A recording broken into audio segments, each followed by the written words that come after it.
Vande Mataram students. आज हम राजस्थान का आर्थिक परिदृश्य 2020-21 पर चर्चा प्रारंभ करने जा रहे हैं। राजस्थान का आर्थिक परिदृश्य में हम राजस्थान की अर्थव्यवस्था का विहंगम दृश्य देखेंगे। राजस्थान के विभिन्न प्रतियोगी परीक्षाओं जैसे पटवार भर्ती परीक्षा हुआ, रीट भर्ती परीक्षा हुआ या फिर व्याख्याता भर्ती परीक्षा हुआ, किसी भी लेवल की भर्ती परीक्षा में राजस्थान की अर्थव्यवस्था से संबंधित 2 या 3 प्रश्न अवश्य पूछे जाते हैं। इस भाग में हम राजस्थान से जुड़े सभी आर्थिक पहलुओं पर चर्चा करेंगे। तो राजस्थान के आर्थिक परिदृश्य पर चर्चा प्रारंभ करते हैं।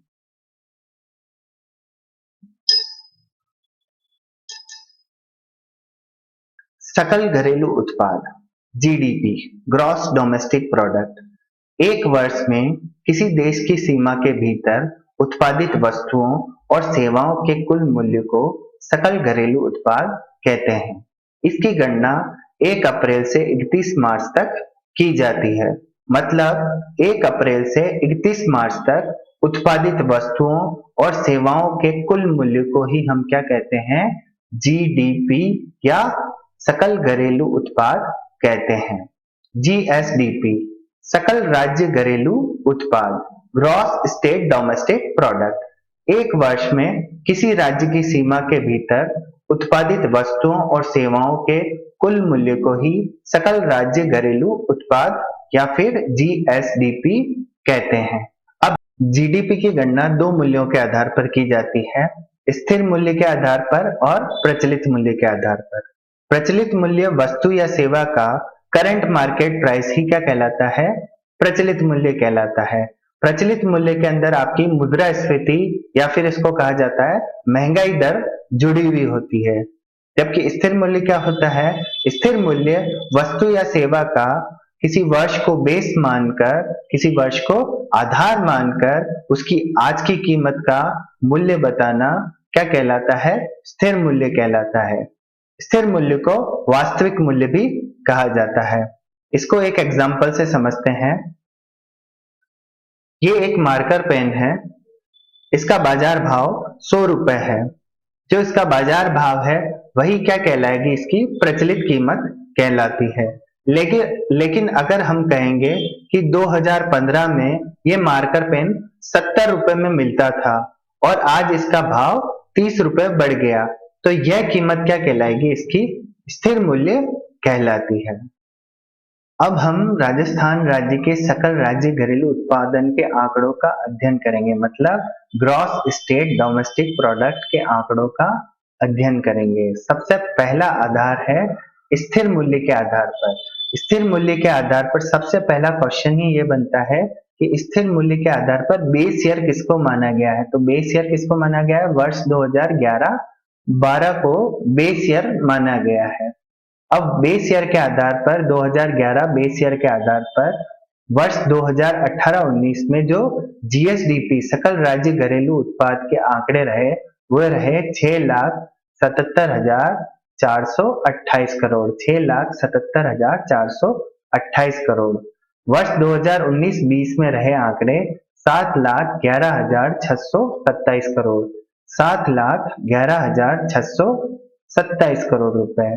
और वर्ष 2020-21 ये हमको याद रखना है क्योंकि current exam point of view से 2020-21 के आंकड़े पूछे जा सकते हैं।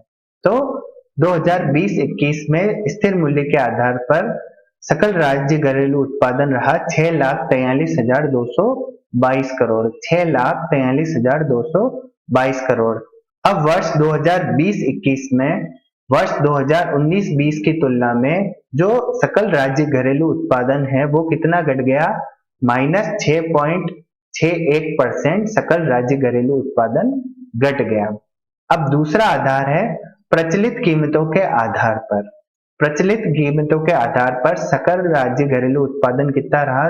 वर्ष 2018-19 में रहा 9,42,586 करोड़। 9,42,586 करोड़। वर्ष 2019-20 में रहा 10,20,989 करोड़। 10,20,989 करोड़। और वर्ष 2020-21 में प्रचलित कीमतों के आधार पर सकल राज्य घरेलू उत्पादन रहा 9,57,912 करोड़। 9,57,912 करोड़। अब हम ये यहाँ पे भी देख रहे हैं कि प्रचलित कीमतों के आधार पर भी वर्ष 2020-21 में 19-20 की तुलना में उत्पादन कितना कम हो गया? सकल राज्य घरेलू उत्पादन -4.11% घट गया। अब हम यहाँ पे ये भी देख रहे हैं जो स्थिर मूल्य के आधार पर है वह प्रचलित कीमतों के आधार पर सकल राज्य घरेलू उत्पादन कम होता है, क्योंकि स्थिर मूल्य के अंदर क्या होती है, आपकी मुद्रास्फीति या फिर महंगाई दर जुड़ी हुई नहीं होती। तो हमेशा प्रचलित कीमतों के आधार पर सकल राज्य घरेलू उत्पादन आपका अधिक रहेगा। अब आते हैं सकल मूल्य वर्धन पर। Gross value addition. अर्थशास्त्र में किसी भी क्षेत्र, उद्योग, अर्थव्यवस्था या व्यवसायिक क्षेत्र में उत्पादित माल व सेवाओं के मूल्य की माप को ही क्या कहा जाता है? ग्रॉस वैल्यू एडिशन या सकल मूल्य वर्धन कहा जाता है। मतलब अर्थव्यवस्था में किस क्षेत्र का कितना योगदान है, इसके मापन को ही क्या कहा जाता है? ग्रॉस वैल्यू एडिशन कहा जाता है। अब यही मापन अगर हम राज्य के अंदर करते हैं तो वो क्या कहलाता है? सकल राज्य मूल्य वर्धन या फिर स्टेट ग्रॉस वैल्यू एडिशन कहलाता है। अब राजस्थान राज्य का सकल राज्य मूल्य वर्धन स्थिर कीमतों के आधार पर क्या रहा, इसकी गणना हम करते हैं। यहाँ पे बेस ईयर हमारा क्या है? 2011-12। 2011-12 को आधार वर्ष मानते हुए कृषि क्षेत्र का योगदान 2018-19 में रहा 25.14%। वर्ष 2019-20 में कृषि क्षेत्र का योगदान रहा 25.19% और वर्ष 2020-21 में कृषि क्षेत्र का योगदान रहा 29.45%। उद्योग क्षेत्र का योगदान वर्ष 2018-19 में रहा 31.59%। 2019-20 में उद्योग क्षेत्र का योगदान रहा 30.67%। 2020-21 में उद्योग क्षेत्र का योगदान रहा 28.15%। सेवा क्षेत्र का योगदान 43.37% वर्ष 2018-19 में रहा। वर्ष 2019-20 में सेवा क्षेत्र का योगदान रहा 44.14% और वर्ष 2020-21 में सेवा क्षेत्र का योगदान रहा 42.40%। अब आते हैं सकल राज्य मूल्य वर्धन प्रचलित मूल्य के आधार पर राजस्थान राज्य का कितना रहा? प्रचलित कीमतों के आधार पर कृषि क्षेत्र का योगदान वर्ष 2018-19 में रहा 25.16%। वर्ष 2019-20 में कृषि क्षेत्र का योगदान रहा 25.56%। वर्ष 2020-21 में कृषि क्षेत्र का योगदान रहा 30.97%। उद्योग क्षेत्र का योगदान वर्ष 2018-19 में रहा 29.09%। वर्ष 2019-20 में रहा उद्योग क्षेत्र का योगदान 27.81%। वर्ष 2020-21 में रहा 23.16%। सेवा क्षेत्र का योगदान वर्ष 2018-19 में रहा 45.75%। वर्ष 2019-20 में रहा 46.63% और वर्ष 2020-21 में रहा 45.87%। यहाँ पर हमें विशेष ध्यान रखना है कि हमें 2020-21 के आंकड़ों को याद कर लेना है, रट लेना है, क्योंकि एग्जाम के अंदर वर्ष 2020-21 के ही आंकड़े पूछे जाते हैं। अब आते हैं शुद्ध घरेलू उत्पाद पे। Net domestic product. Net domestic product is equal to GDP minus मूल्यह्रास। अगर आप सकल घरेलू उत्पाद से मूल्यह्रास को घटा देते हैं तो उसे क्या कहा जाता है? शुद्ध घरेलू उत्पाद या नेट डोमेस्टिक प्रोडक्ट कहा जाता है। अब मूल्यह्रास क्या होता है पहले वो समझ लेते हैं। सामान्य रूप में मूल्यह्रास का अर्थ है उपयोग, समय बीतने अथवा अप्रचलन के कारण स्थायी परिसंपत्ति के मूल्य में कमी आना। दूसरे शब्दों में यदि एक व्यावसायिक इकाई कोई मशीन खरीदती है और उस उत्पादन के लिए प्रयोग में लाती है तो उपयोग के कारण मूल्य में कमी आएगी, उसे मूल्यह्रास कहा जाता है। इसको एक एग्जांपल से समझ लेते हैं। आप एक कार परचेज करते हैं। कार परचेज करने के बाद 1 साल के बाद कार की वह कीमत नहीं रहती जिस कीमत पे आपने उसको खरीदा है। कार की कीमत में कमी आती है। कार की इस कीमत की कमी को ही क्या कहा जाता है? मूल्यह्रास कहा जाता है या कहा जाता है डेप्रिसिएशन। अब इस मूल्यह्रास को अगर हम सकल घरेलू उत्पाद से घटा देते हैं तो हमारे पास क्या आ जाता है? शुद्ध घरेलू उत्पाद आ जाता है। अब राजस्थान राज्य का शुद्ध राज्य घरेलू उत्पाद कितना रहा, एसएनडीपी कितना रहा, इसकी गणना हम करते हैं, इसका अध्ययन हम करते हैं। सबसे पहला है स्थिर कीमत के आधार पर। स्थिर कीमत के आधार पर जो आधार वर्ष है वो आधार वर्ष कौन सा है? वर्ष 2011-12। स्थिर कीमत के आधार पर वर्ष 2018-19 में एसएनडीपी रहा, राजस्थान का एसएनडीपी रहा 6,435 करोड़ रुपए। 6,435 करोड़ रुपए। वर्ष 2019-20 में रहा 6,30,695 करोड़ रुपए। वर्ष 2020-21 में रहा 5,70,143 करोड़ रुपए।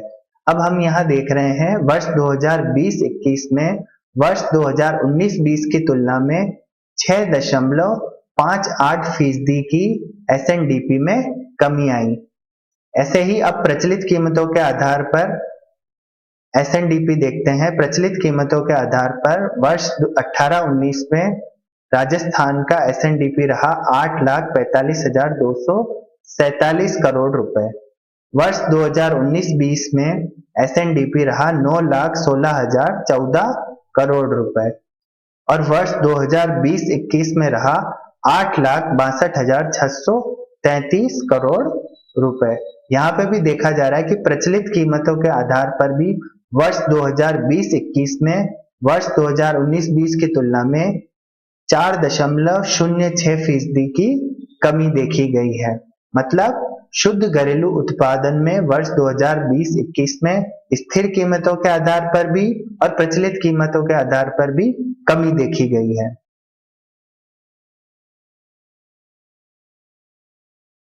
प्रति व्यक्ति आय पर कैपिटा इनकम किसी देश, राज्य, नगर या अन्य क्षेत्र में रहने वाले व्यक्तियों की औसत आय होती है।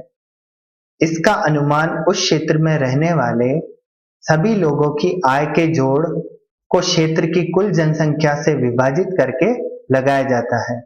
मतलब आपको किसी क्षेत्र की प्रति व्यक्ति आय निकालनी है तो आपको उस क्षेत्र के सभी लोगों की आय को उस क्षेत्र की जनसंख्या से विभाजित करके निकाल सकते हैं। अब राजस्थान राज्य की प्रति व्यक्ति आय कितनी थी उसके गणना हम करते हैं। स्थिर कीमत के आधार पर, स्थिर कीमत के आधार पर जहां पर आधार वर्ष क्या है 2011-12। स्थिर कीमत के आधार पर वर्ष 2018-19 में राजस्थान राज्य की प्रति व्यक्ति आय कितनी थी? 75,555 रुपए। 2019-20 में राजस्थान की प्रति व्यक्ति आय थी 78,390 रुपए। वर्ष 2020-21 में राजस्थान की प्रति व्यक्ति आय रही 72,297 रुपए। ये क्या है? स्थिर कीमतों के आधार पर। अब यहाँ पे देखा गया है वर्ष 2020-21 में वर्ष 2019-20 की तुलना में प्रति व्यक्ति आय में 7.77% की कमी देखी गई है। अब प्रचलित कीमतों के आधार पर प्रति व्यक्ति आय कितनी है? प्रचलित कीमतों के आधार पर वर्ष 2018-19 में राजस्थान की प्रति व्यक्ति आय है 1,07,890 रुपए। वर्ष 2019-20 में प्रति व्यक्ति आय है 1,15,492 रुपए और वर्ष 2020-21 में 1,09,386 रुपए। यहाँ पे भी देखा गया है कि वर्ष 2020-21 में 2019-20 की तुलना में प्रति व्यक्ति आय में 5.29% की कमी देखी गई है। इसलिए कह सकते हैं हम कि वर्ष 2020-21 में स्थिर कीमतों के आधार पर भी और प्रचलित कीमतों के आधार पर भी प्रति व्यक्ति आय में कमी देखी गई है। कृषि उत्पादन सूचकांक। कृषि उत्पादन सूचकांक वह सूचकांक है जो एक देश में किसी आधार वर्ष की तुलना में चालू वर्ष में कृषि उत्पादन की मात्रा में होने वाली वृद्धि या कमी का माप करता है। मतलब कृषि उत्पादन सूचकांक क्या है? वह सूचकांक है कि कृषि उत्पादन में कितनी कमी हो रही है और कितनी वृद्धि हो रही है। इसके मापन को ही क्या कहा जाता है? कृषि उत्पादन सूचकांक कहा जाता है। अब राजस्थान राज्य का कृषि उत्पादन सूचकांक क्या रहा, इसकी गणना हम करते हैं।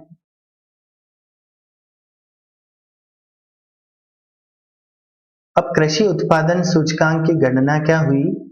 कृषि उत्पादन सूचकांक वर्ष 2005-6 से 2007-8 को हमने क्या मान लिया? आधार वर्ष मान लिया, और आधार वर्ष मान के इसको कितना मान लिया? 100 मान लिया। इसके आधार पर वर्ष 2018-19 में कृषि उत्पादन सूचकांक रहा 183.08। वर्ष 2019-20 में कृषि उत्पादन सूचकांक रहा 201.69, और वर्ष 2020-21 की गणना अभी तक नहीं हो पाई है।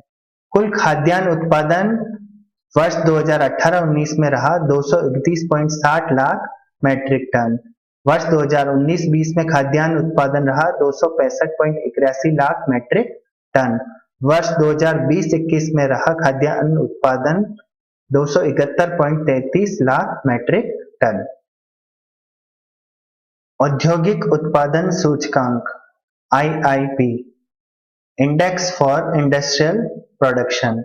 औद्योगिक उत्पादन सूचकांक वह सूचकांक है जो एक देश में किसी आधार वर्ष की तुलना में चालू वर्ष में अनेकों उद्योगों में औद्योगिक उत्पादन की मात्रा में होने वाली वृद्धि या कमी का माप करता है। मतलब उद्योग क्षेत्र में कितना वृद्धि हो रही है, कितनी कमी हो रही है, इसका मापन औद्योगिक उत्पादन सूचकांक से किया जाता है। अब औद्योगिक उत्पादन सूचकांक की राजस्थान में गणना हुई है। गणना करते हैं हम। औद्योगिक उत्पादन सूचकांक में आधार वर्ष लिया गया है, वर्ष 2011-12 को आधार वर्ष लिया गया है, और आधार वर्ष मान के इसको 100 मान लिया गया है। तो इसको आधार वर्ष मानते हुए औद्योगिक उत्पादन सूचकांक वर्ष 2018-19 में रहा 140.37%। 2019-20 में औद्योगिक उत्पादन सूचकांक रहा 127.76%, और वर्ष 2020-21 में राजस्थान का औद्योगिक उत्पादन सूचकांक रहा 115.67%। थोक भाव सूचकांक।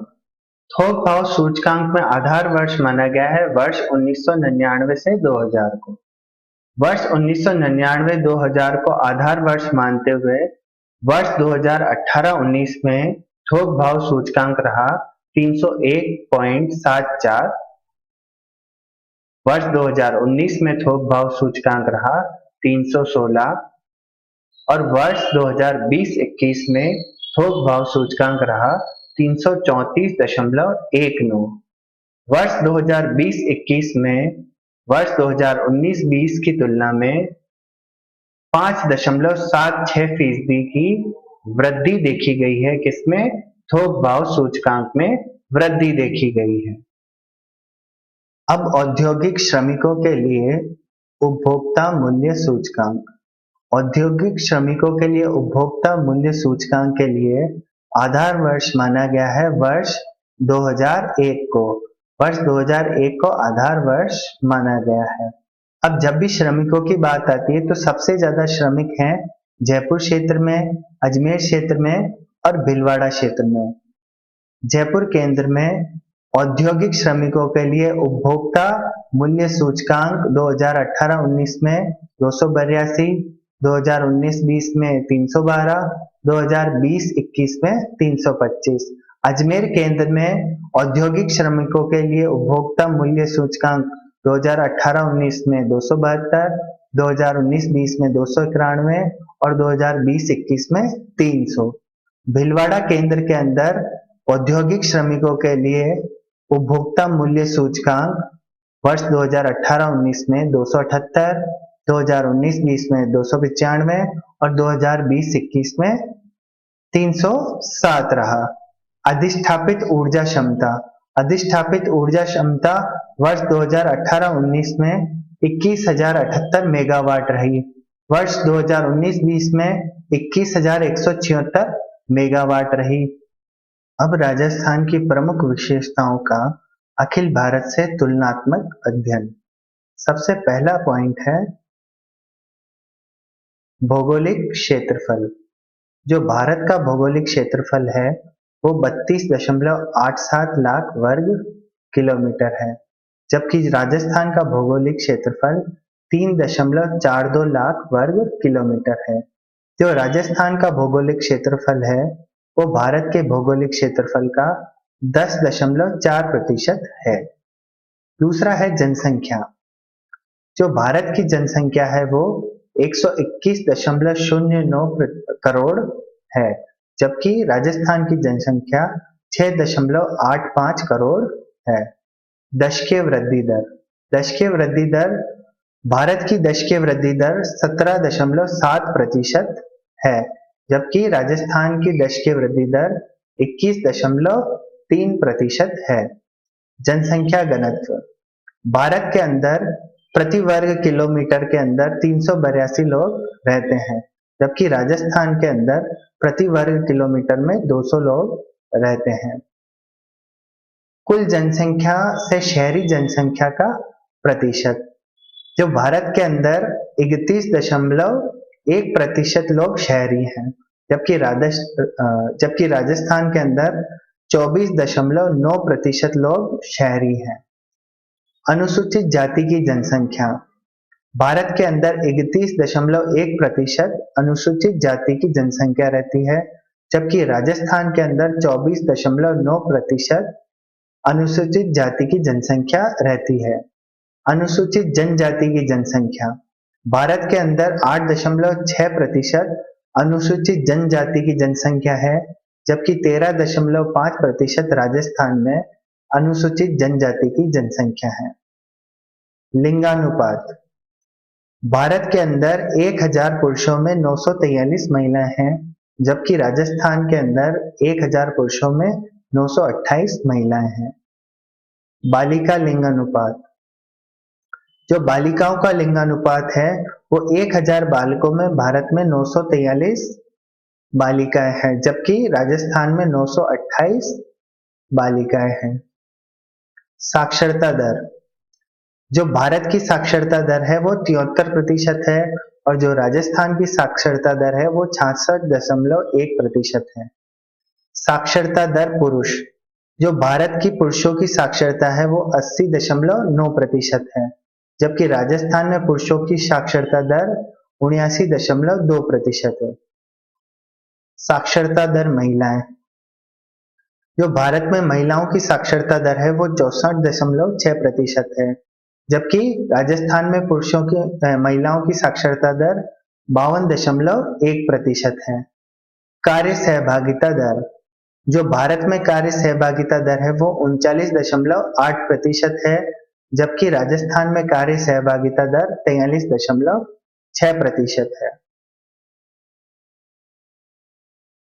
जन्म दर प्रति हजार जनसंख्या में, भारत के अंदर 20.2 नए लोगों का जन्म होता है प्रति हजार जनसंख्या में, जबकि राजस्थान के अंदर प्रति हजार जनसंख्या में 24.1 नए लोगों का जन्म होता है।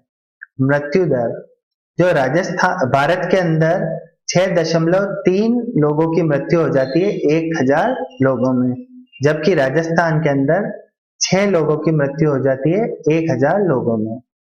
शिशु मृत्यु दर प्रति हजार जीवित जन्म में, मतलब 1000 जीवित बच्चे अगर जन्म लेते हैं तो उसमें 33 लोग भारत के अंदर मर जाते हैं, जबकि राजस्थान के अंदर 38 शिशु मर जाते हैं। मातृ मृत्यु दर प्रति लाख जीवित जन्म, मतलब भारत के अंदर 1 लाख जीवित जन्म देने के बाद महिलाएं 122 महिलाएं मर जाती हैं, जबकि राजस्थान के अंदर 186 महिलाएं मर जाती हैं। जन्म के समय जीवन प्रत्याशा, जन्म के समय जीवन जिंदा रहने की प्रत्याशा भारत के अंदर 69% है, जबकि राजस्थान के अंदर 68.5% है। राजस्थान आर्थिक परिदृश्य पर चर्चा यहाँ पर समाप्त हुई। अगर आपको ये वीडियो अच्छा लगे तो वीडियो को लाइक करें, शेयर करें और सब्सक्राइब करना ना भूलें।